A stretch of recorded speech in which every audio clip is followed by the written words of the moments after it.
Oh, my. So if you know with anybody, I know how it on a is. roll. We'll go ahead and call the January 27th meeting of the Transportation Policy Committee to order. I want to thank everybody who is in attendance. I want to thank those who have braved the cold and see your smiling faces here in the room at KIPDA. First thing we'll do is start with the roll call. Andy? Good afternoon, everybody. Thanks for joining us today. We'll start down the list. It looks like we got a good crowd in person. Let's go down the list and first at Bullitt County. Who do we have from Bullitt County? I see Keith. I'm here. All right, hey, Keith. City of Charlestown.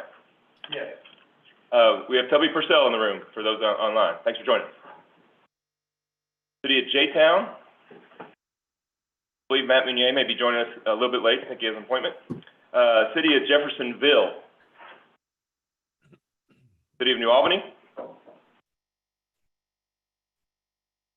about Shively? St. Matthews? Bernie's here. Oh, double duty. We got Mayor Tonini here for those that are online. Clark County? I see Brian. Hey, Brian, I see you. We see you. How about Floyd County? Who do we have from MnDOT?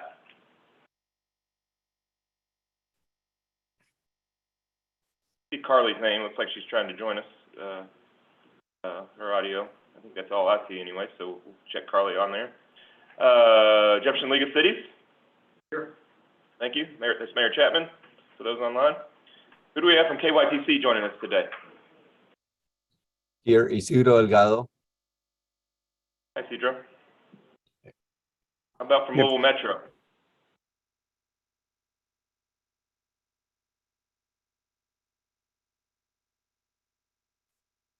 Anybody from the airport? Candace here for Louisville Metro. Okay. Anybody from the airport, I don't believe. Oldham County. Judge David Vogel's in attendance, in person. Clarksville? Kevin Bates. Thank you, Kevin. Park? Carrie Butler. Thank you, Carrie. And how about our advisory members? Who else do we have from some of our federal partners, perhaps? I think I saw at least Nora on the line. Hi, Yes, Andy. hello, Erica everyone. Nora, FAWA, Hi, Nora. Sorry, Hi, Erica. Yeah, we've got Kentucky and Indiana represented today. Thank you all for joining us. Is there anybody else on the line that I didn't mention? I think I see Tom Hall there. Hey, Tom. Yeah, that's correct. Tom Hall, KYTC District 5. Very much for joining us. Tracy Lovell, KYTC District 5. Thank you, guys. Kevin, we certainly have a quorum. It's good. We got a good crowd today. All right. Thank you, everybody, for attending. We're going to jump straight into the agenda. First thing is approval of the November 2021 TPC meeting minutes. If you'll recall, we did not have meetings in December, so the action is to approve the November 21 meeting minutes. For those of you who are online, we will do the same procedures we've done all last year with virtual meetings. When we get to a roll call, I'll ask for approval. You can either say aye or raise your hand, and we'll do the same sign for those who are opposed. And then I'll ask if there's anybody who needs to abstain or has a conflict. So, need a motion and a second for the November 21 TPC meeting minutes, please. Motion approved. Have a motion? Second. Motion and a second. All those in favor say aye. Aye. All opposed, same sign. That item is approved. Item number 3, public comment period. Craig.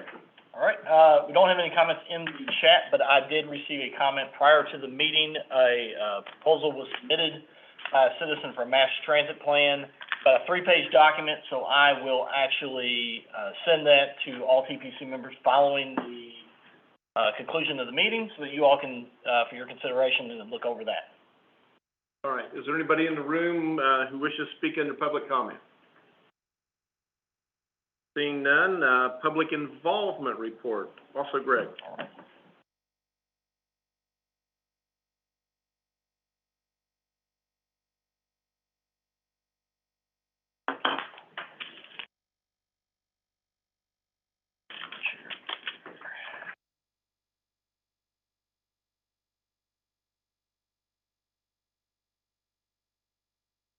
right. Good afternoon. We'll first get into the analytics of social media. This is a 2-month report, so the numbers initially appear a little inflated, but average across the board remains strong for all the 3 platforms.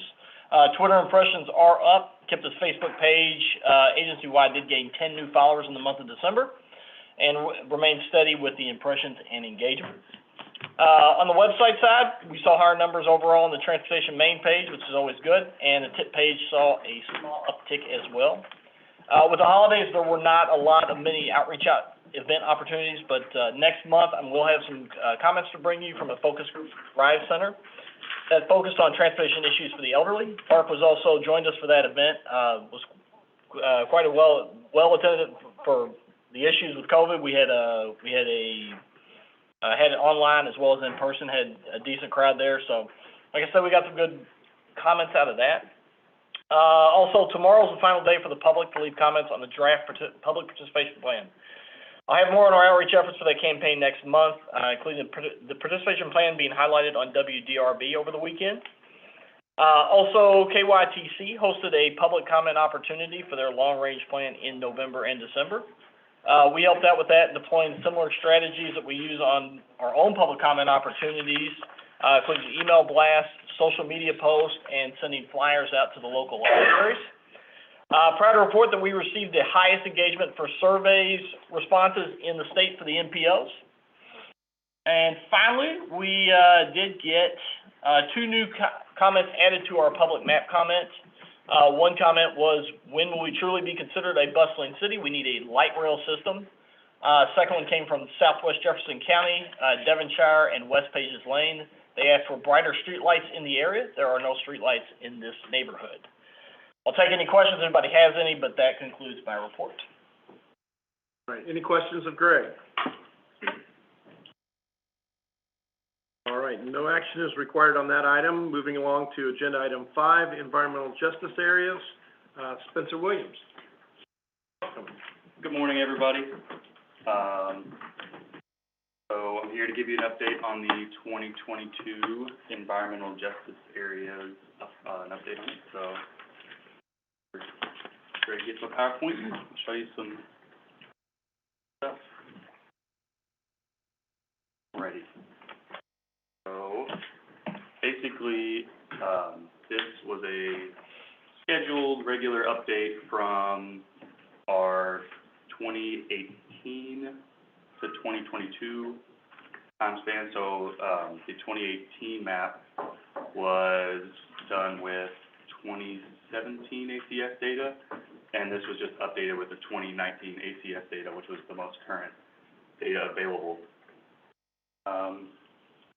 We switched to tracks instead of block groups, so not a huge difference. Tracks are made up of block groups, so we kind of did this for data continuity, for project evaluation and PP development. These things work in having better public outreach. And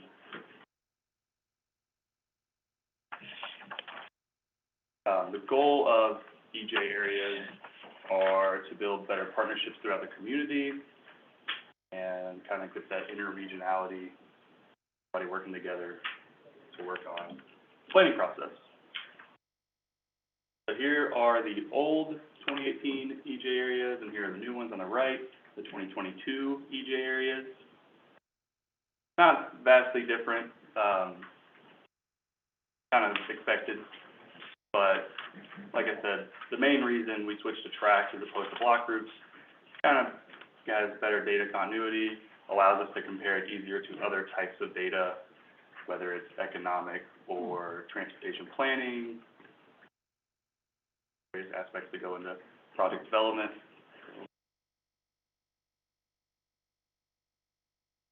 Here are the thresholds and a couple examples of what an EJ area is.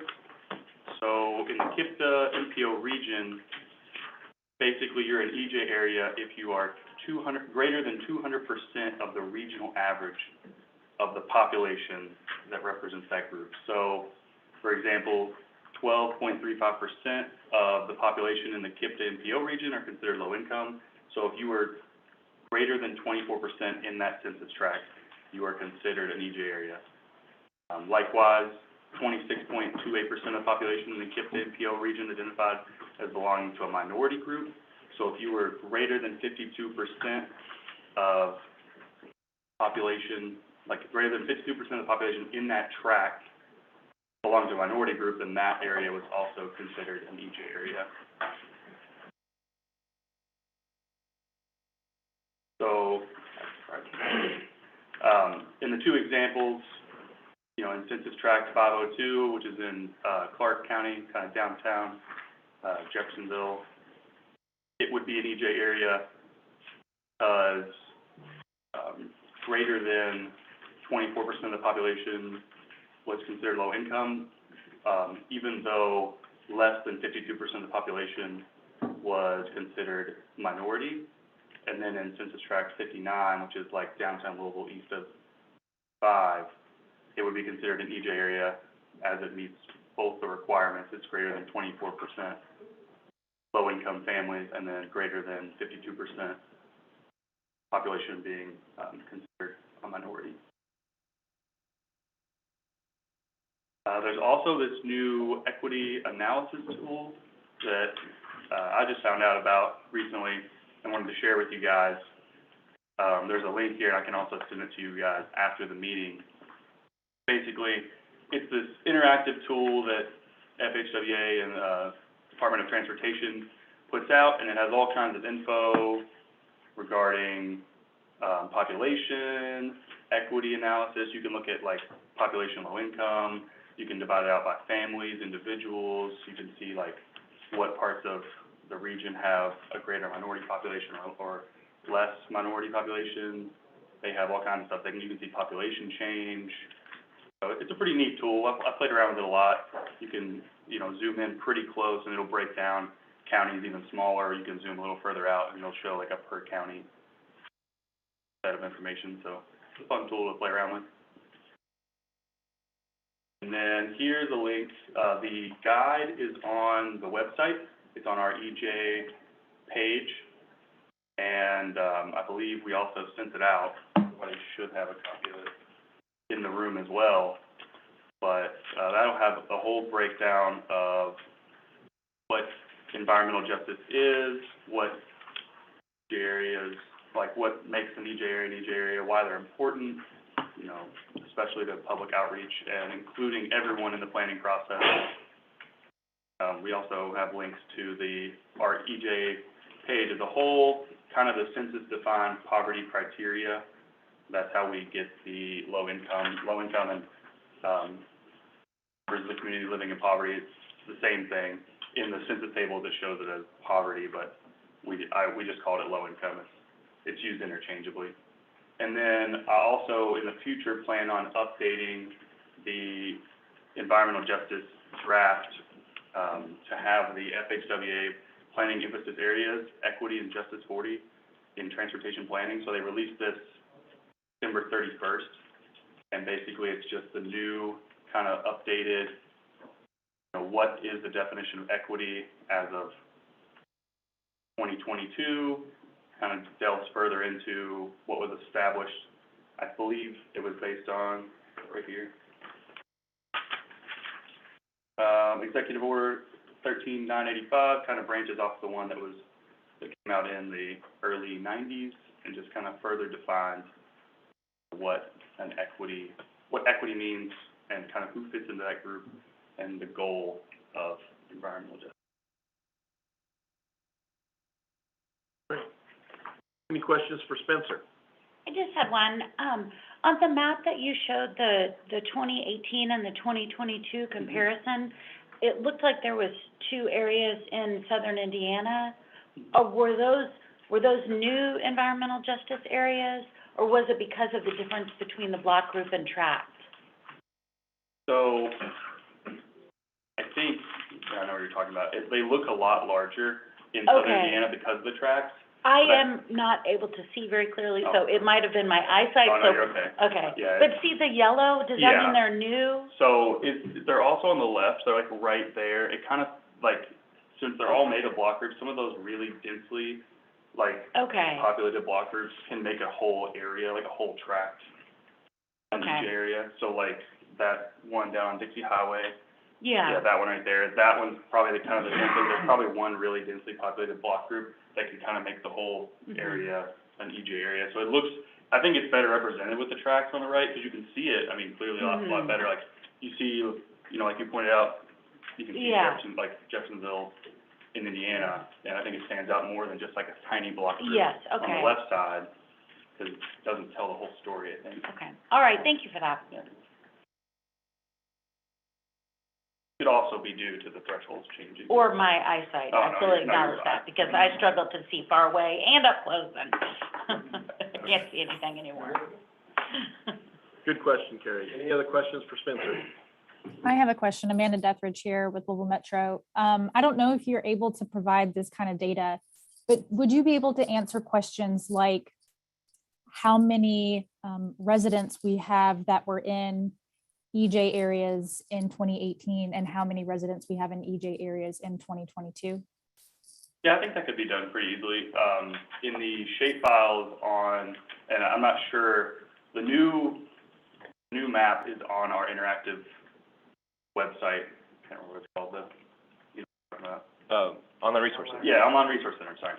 It's on there. I don't know if it actually shows the numbers, but in my ARC files, I can actually see like the amount in each tract, like currently, and I'm sure if we pulled up the old files, it would also show the same things. I could actually give a breakdown. I know in the guide, it actually breaks it down by county. So you can see like, if Jefferson County's population is 768,000, it'll show exactly how many low-income residents and minority groups, like population there is. And I also have a separate analysis where I tried to see how many people were both, and then how many people were just one and just the other. That's great. I'd be interested in seeing that breakdown. Thank you. All right. All right, any other questions for Spencer? All right, no actions required on this item. Thank you very much, Spencer. Item number 6, Connecting Kentuckiana 2050 Performance Measure Updates. Elizabeth. Very much. All right, so I'm here today to seek approval of the updated performance measures for Connecting Kentuckiana 2050, our long-range plan. Just wanted to give you all a little refresher since it's a new year. We are currently working on the update to long-range plan, and performance-based planning is an integral part of our transportation planning process and everything that we do. These performance measures really drive our strategy, what projects are included, how we evaluate those projects, and just the total investment that we're looking at out to 2050. And so up here on the slide, I have SHWA's Transportation Performance Management definition.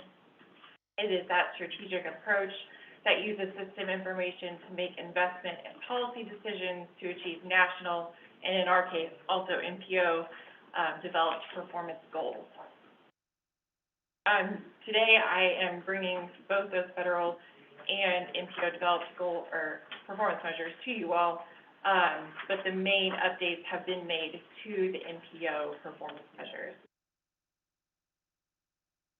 In your packet, and I know for the printed version, the blue didn't show up, but in the meeting packet, federal performance measures are listed in blue. Like I said, those are required. We have been doing them for several years, but there are 3 new ones that are coming to us. These will be adopted, they'll be approved by you all before the MCP update is officially done. But they're in this list anyway for your information. They are related to the CMAQ program, the Congestion Mitigation and Air Quality Improvement Program, and they need to look at those 3 measures, total emissions, percent of non-SOV travel, and annual hours of peak excessive delay in our urbanized area. So those will be, required to be done soon. And then we have our updated, MPO performance measures. These measures allow us to tailor what we want to track, in our region. They, are related to the following categories: active transportation, equity, transit, the roadway system, and maintenance. This is not new. The previous performance measures used in Connecting Kentuckiana 2040 also relate to these categories, so that's not new. What is new is, what we have decided to track. So we have tried to streamline these performance measures a little bit more, make them more, easier to track, with data or just with the understanding of what we are tracking, allow us to set more reasonable targets. In the past, some of them, were set at 100% for our targets, just because of the way the performance measures were written. And they also reflect the changing emphasis in transportation planning. Spencer mentioned in his presentation the planning emphasis areas that were released in December, and even though those came out after we had kind of created this recommendation, they do fit with those, with the climate change, the equity, that are in those emphasis areas. These performance measures also relate to those. So an example of what has changed is that we propose tracking the total miles of pedestrian facilities instead of pedestrian facilities in our high-density cluster areas. Again, just easier to track, a little bit more understandable. And then we have a couple new ones. For example, the number of electric vehicle charging stations in our region. As electric vehicles become prevalent on our roadway system, this would allow us to track what is changing with infrastructure needs for that type of vehicle. And I also want to note that some of them are the same, particularly the maintenance ones. We would like to continue tracking borderline pavement. So that's an example of something that hasn't changed. Anybody having questions on any specific ones? I'm happy to go over any of them. Right. Any questions for Elizabeth? Hi, If not, I go have two ahead. questions, Elizabeth. The first one, you just mentioned the charging stations. Can you clarify that those are for like public use and not like Louisville Metro, for example, is really undertaking trying to put a lot of charging stations in for our own Louisville Metro fleet. So those types of charging stations for like private use wouldn't be counted? Yeah, so we haven't dug into the baseline and targets for these measures yet, but that is a very good point for that specific one, that we would probably be more interested in tracking public use, although there are many private use ones. Thinking about in our area, there's several at hotels over in this industrial park. So this might be one that we're tracking both, or maybe we just have a target for public, but that is a very good point. And when we set the baselines and targets, we will bring those back to you all and hammer out those fine details. Got it. Thank you. My last question is related to when do you think these performance measures would have an impact on your project selection process, your prioritization process? I ask that because Louisville Metro is really interested in submitting new projects for the MTP at your next available opportunity. And so I'm just curious if you think you'll be able to have any kind of project prioritization based on these. Will we be judged by these new performance measures or by the old ones? Yes, so these will be used to change the project evaluation for Connecting Kentuckiana 2050. So project development will be in August, starting in August of this year.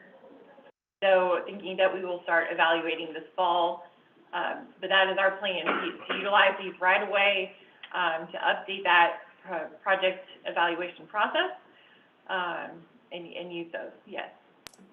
All right, thank you. That's all I had. Any other questions for Elizabeth? All right, this is an item that does require action, so I would entertain a motion and a second to adopt the performance measures, that were just, we were just provided information to us from Elizabeth. This is Carrie Butler, so moved. A motion and a second. Any further discussion? All those in favor say aye or raise your hand. Aye. All those opposed, same sign. That item is approved. Thank you, Elizabeth. Thank you all very much. On a side note, I need to see you before you leave on a municipal matter. Help remind me. Item number 7 on the agenda, Infrastructure Investment and Jobs Act. Nick. Yes, thank you, Kevin. Greg, can I share my screen from here or? Yes, you can share your screen. Okay. I am at home with a sick kid, so I wasn't able to make it in the office today. Let's see.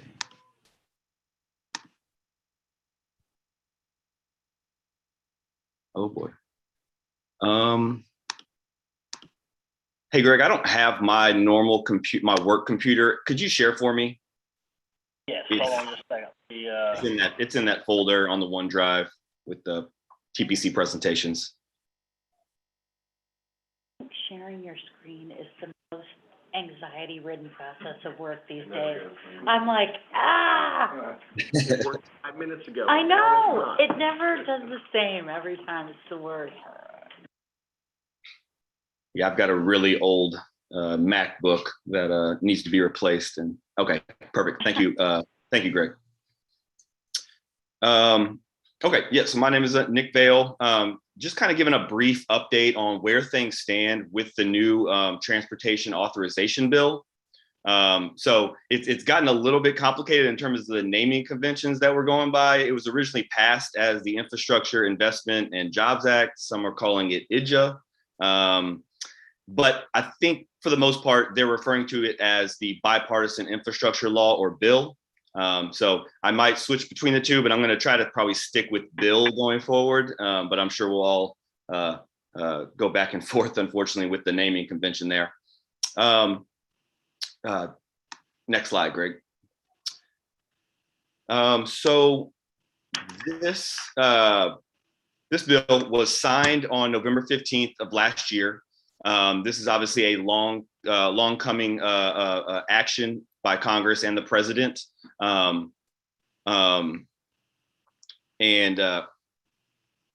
So one of the things, I think this process really started hard to pick up in the summer of last year. There was a back and forth between the Senate and the House, and we finally arrived on this back in November. Again, we're referring to it as the Bill Act, I suppose. It's definitely the largest long-term investment in our infrastructure and economy.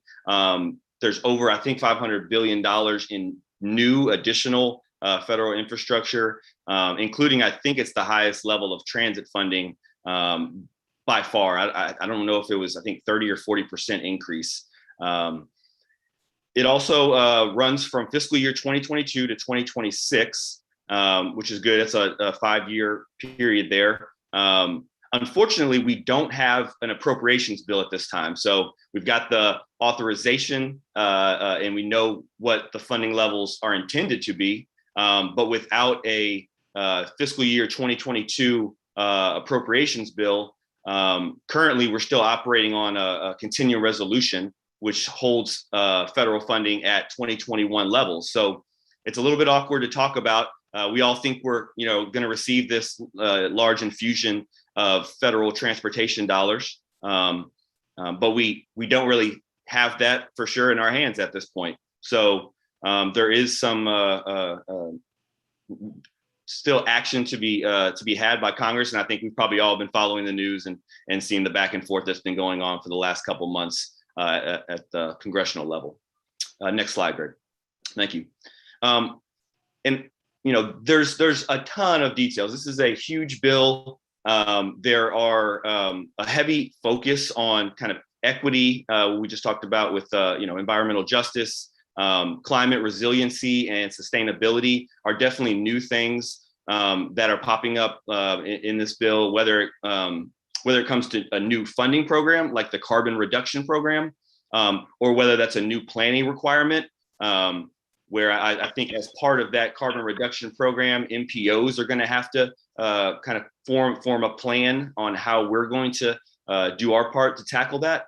The good news is there are a ton of new programs, which is kind of the opposite of what the FAST Act and MAP 21, the previous bills did, where they did a lot of consolidation. This is actually kind of expanded, a lot more silos, if you will, a lot more diversity in terms of the types of programs. There's a complete streets program. There, again, the carbon reduction program. There are EV, speaking of electric vehicle charging grant programs, there's another one of those, or a new one of those. And a lot of that, those new programs are discretionary funding or competitive grants. So that's going to obviously ratchet up the competition there. And in doing so, it also, I think for the first time, local governments will be able to apply for a lot more of these opportunities than they had in the past, where typically, the state DOTs would lead the way. And so there's a lot of information here, and today's presentation is really just to kind of touch on where things stand, because to be honest, we haven't received until probably the last week or so a lot of detail about each one of these programs. Next slide, Greg.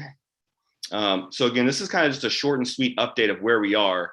I will say, if you want the details about all of the new changes, FHWA and FTA have really good websites specifically on the bill act. They're, I would say, 40 to 60 slides long in a lot of those presentations, and they do a really good job of concisely and clearly explaining how the programs are going to work. But all of the details have not really come out yet. There are some fact sheets on some of the core programs, like congestion mitigation and air quality, or National Highway Performance Program, that recently came out this week, that touch on some of it. But there's going to be obviously a lot more details that will be released in the coming months. I want to give you all a heads up that next month, Federal Highways Kentucky Deputy Administrator Bode Boris will be with us, I think, at TPC, and we'll be able to provide definitely more information than I have today. Additionally, we heard at the statewide planners meeting that KYTC Deputy Secretary Mike Hancock has kind of a working group that is focused. Actually, our former director, Amanda Spencer, is on that working group. And they are actively looking, focused on kind of the new programs, the new discretionary competitive funds that really piques a lot of folks' interest because of that large infusion of cash they could get for larger projects that we can't really fund through our MPO dedicated programs. So more news to come, I think, from that working group. They mentioned at some point they would share kind of a matrix of these new competitive grant programs, who's eligible, project types, and funding amounts. So stay tuned for that. I haven't quite heard about NDOT doing that specifically, but I'm sure they are. I'm sure the commissioner is actively working on that. And really, that's kind of the gist of what I plan to present today. I can take questions, but before I do that, I did kind of just want to open it up, in a little roundtable session. If there are folks who kind of have information or things in the fire that they're working on in terms of the new bill act. I know Metro, we've plugged in with Metro and TARC a few times to talk about those opportunities. But are there any updates from anybody in the room or on Zoom that would like to just kind of give a heads up on what their agency might be working on related to bill?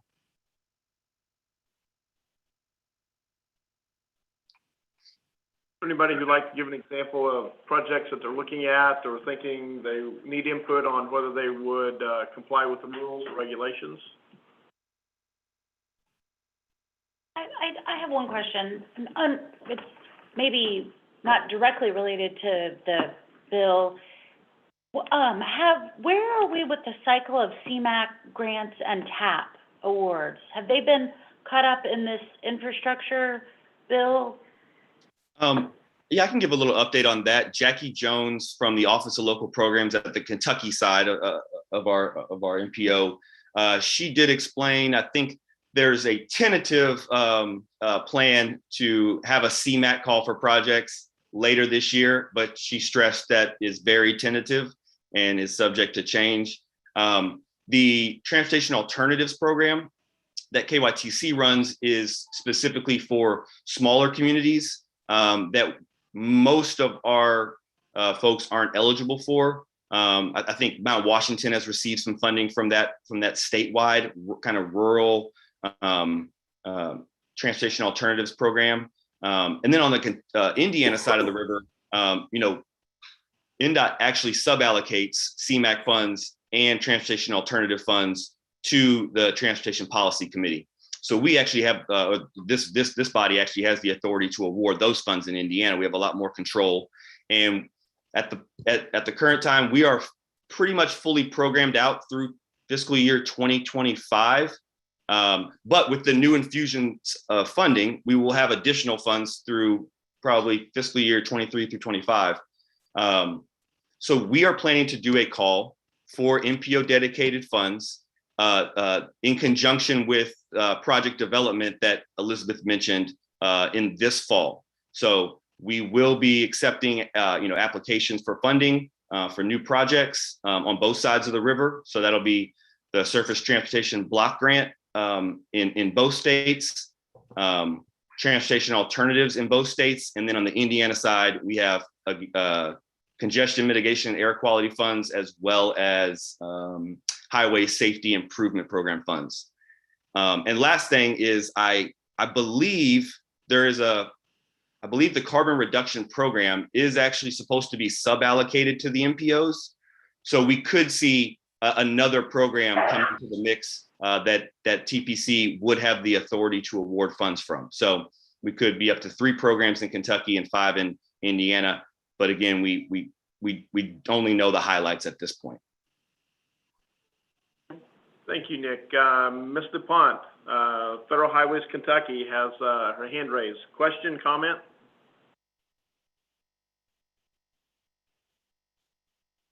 You are muted. You may need to unmute.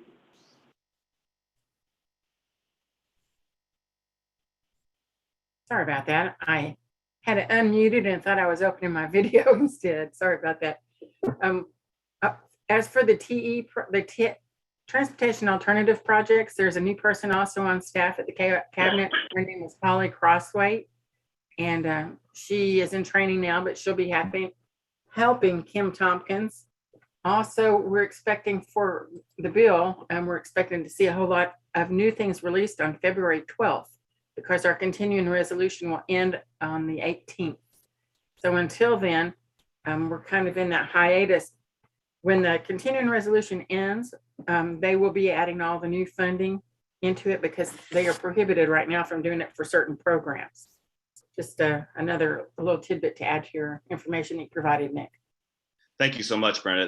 That definitely is good to know that, February 12th, keep an eye out for more details. And we'll continue to, bring this to you all's attention. Again, next month, Boris will speak to us, and as new things develop, I'll definitely share those with you all. Any other comments or questions for Nick? All right, thank you, Nick. No action is requested on that item. Moving on to agenda item 8, the 2022 Transportation Technical Coordinating Committee officers. Andy. Thank you, Kevin. I just wanted to mention to this body that at our meeting earlier this month, it's Transportation Technical Coordinating Committee, the TTCC, nominated and elected new officers for this year, 2022. And those officers are the following. Mr. Keith Griffey from Bullitt County has chosen, was willing and able to serve for another year as chairman of the TTCC, and he was nominated and elected to do so. So thank you, Keith, for sticking with us another year. And for the vice chair Matt Meunier, City of J-Town, as many of y'all know. Matt Meunier is going to be our vice chair for this coming year.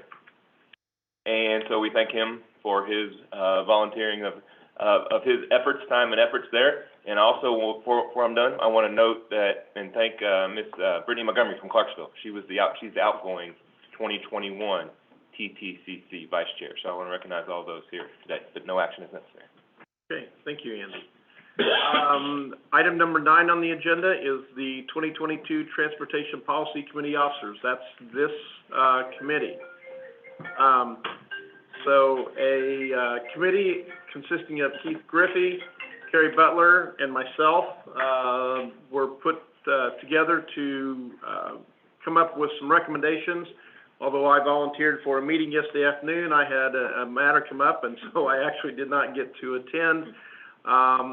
But what we will do is I will open up the floor for a nomination for a chairperson, and we'll work through that process, and then we will also, excuse me, we don't need to have a nomination for a chairperson, because that's going to be Judge David Ogle, who is also the KIPDA board chair for next year, and he's going to do double duty. So the next meeting you will see Judge Vogel up here in my place. So it's been a pleasure to serve.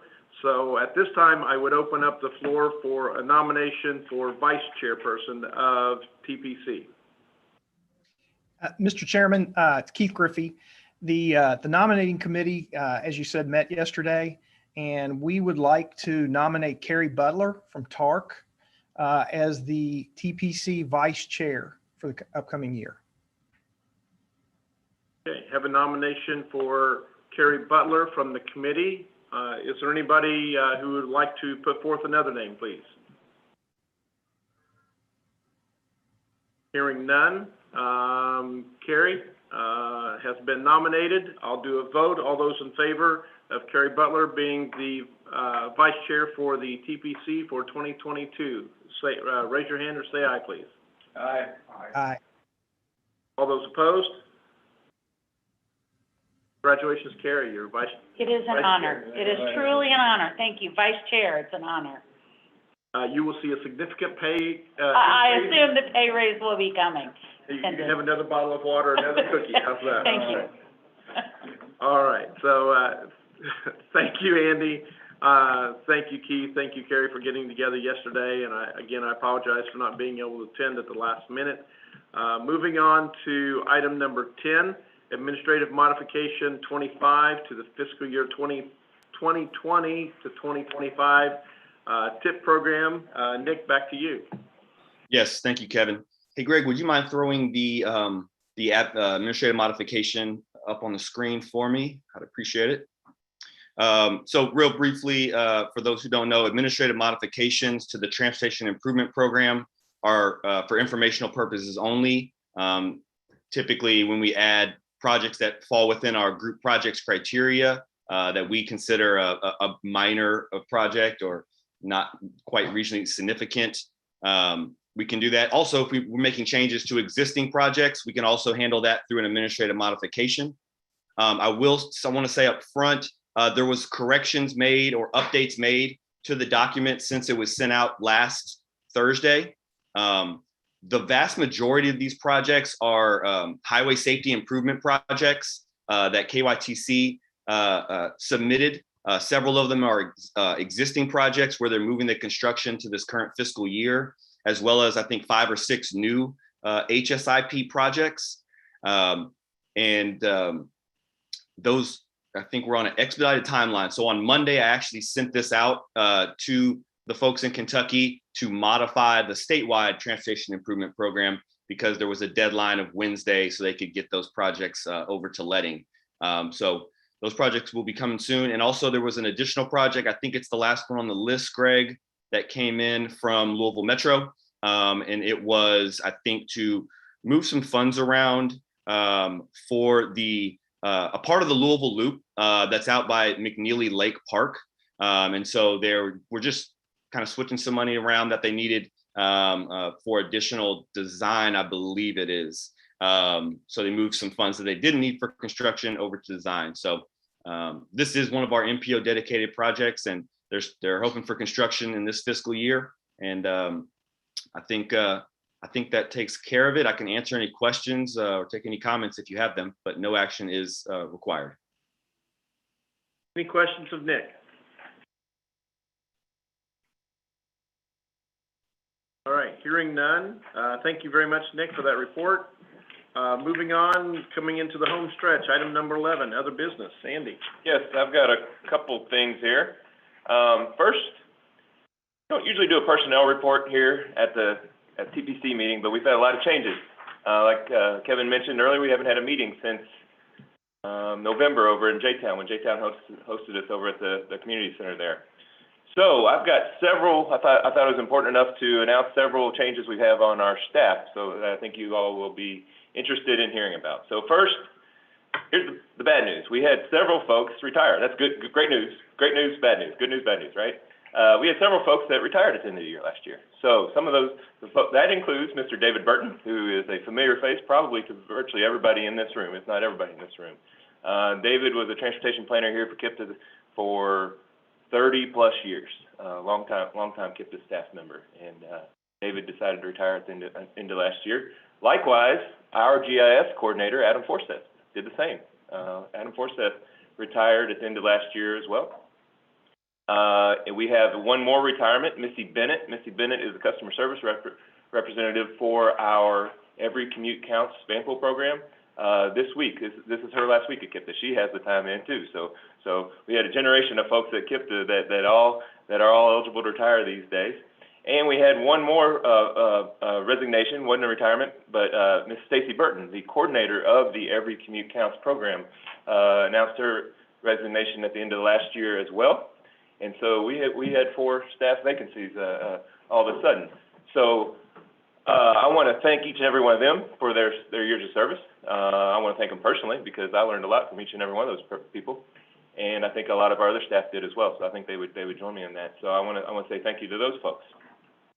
So the good news, one of the good news is we've hired some new folks to fill those roles. Okay, and so I wanted to introduce to the TPC for the first time Mr. Jeremy Shaw. Jeremy Shaw joined us earlier this month. Formerly of NDOT and of Metro, working for Louisville Metro and NDOT. Jeremy's going to be filling the role that, doing a lot of the activities that you may have asked me about back in the day. So serving as, Jeremy's a professional engineer, and so he's going to kind of serve as the engineering planning crossover role. So we're real excited to have Jeremy. Thank you for joining us, Jeremy. We also promoted from within to our Every Commute Counts program.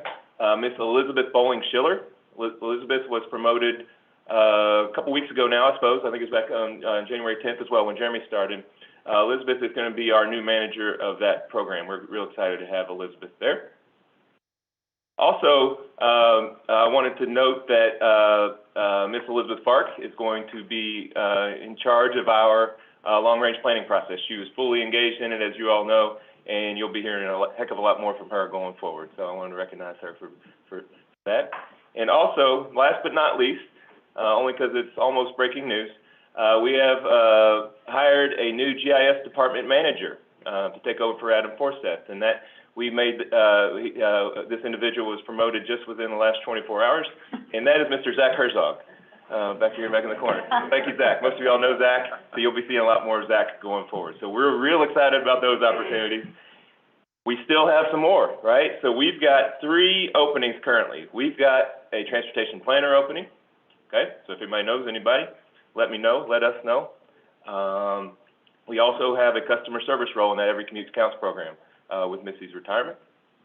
And then also with Zach's promotion, we have a GIS staff opening all of a sudden too. So we've got 3 openings still. So it's we got a lot of change here, a lot of new ideas and a lot of fresh approaches. And so we lost a tremendous amount of experience, but there's a lot of good opportunities and a lot of fresh approaches, and we're real excited for that. So that's the personnel report. I have one more thing, if that's okay. Please do. Okay. Today, as we just discovered and we just heard, is Mr. Kevin Beatty's last day as our KIPDA TPC chairperson. And so we got Mr. Beatty a token of our appreciation, for his year of service as the chairman of this body. And hopefully it will come across pretty good over the screen. But it's not a weapon. It's not a machete, a samurai sword.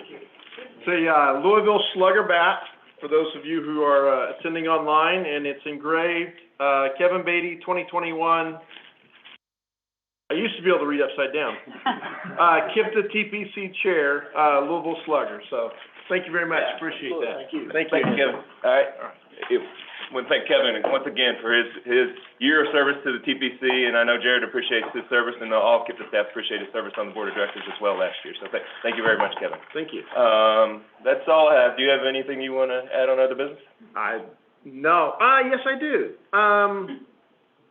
It was brought to my attention that one of our members of our TPC is going to be celebrating a significant milestone birthday on February 1st.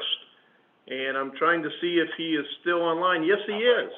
Mr. Bernie Bowling could not be in attendance today. He is off enjoying some, I'm assuming, sunshine in the Sunshine State of Florida. So I'd like to wish Bernie Bowling a happy 75th birthday coming this February 1st, which is next Tuesday. Early next week, yeah. Next Tuesday. So happy 75th, Bernie. Thank you all. Need to get a cake from, the bakery? If anybody knows of a good bakery, let us know. Everybody knows. Yeah. Any words, Bernie? Thank you all. It's been a good run. All right, well, enjoy the warm weather and try to bring some back for us. Is there anything Will else? do. Is there anything else to come before the body? Well, I All want to right. mention Andy Rutch is going to be having a big birthday soon, and I don't know exact date because he might not want to tell it, but we want to wish him a happy birthday as well. It's not quite yet. It's in a couple months, but that's okay. Who's that? Oh, I didn't hear who she said. Andy's birthday, all right. We will be sure and get an inside track on Andy's birthday and wish him good wishes when that occurs as well. Thank you in advance. All right. If there's nothing else to come before the committee, I will adjourn the meeting at 1:21. How about? For those of you who will be attending the KIPDA full board meeting, that will start at